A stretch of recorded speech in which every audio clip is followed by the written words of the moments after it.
Штип спои братучеди од Егејска Македонија по децении живот од двете страни на границата. Атанас од Сбц од Егејскиот дел на Македонија и Ванчо, дете на бегалци од Егејска Македонија во Тричешми, ги спои традиционалната егејска вечер во Штип. Сакаме да гледаме да ја ведеме ката година нашите, не ката година, ката неделя ако можеме, зашто има многу народ тука, нашот.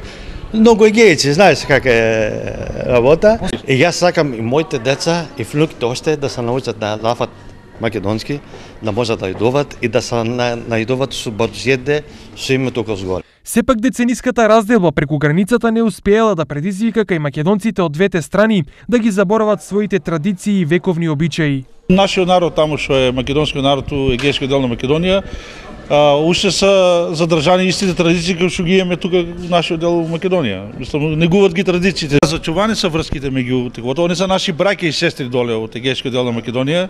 Живееме, контактираме, одеме ние, они ни доваѓаат. Само во Штип и Штипско живеат неколку илјади потомци на македонци од егејскиот дел на Македонија.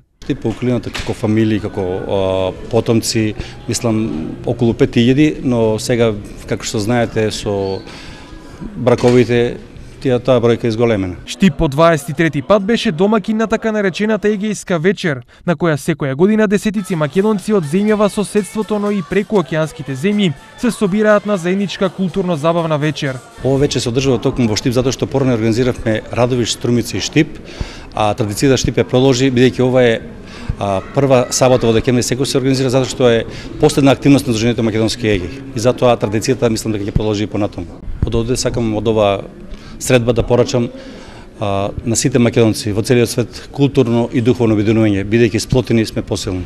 Пораката за културно и духовно обединување егејските македонци ја испратија од Штип со стариот македонски адет на залебување со погаче и сол и здравица никогаш повеќе да не се случи татковината да стане копнеш на прогонетите.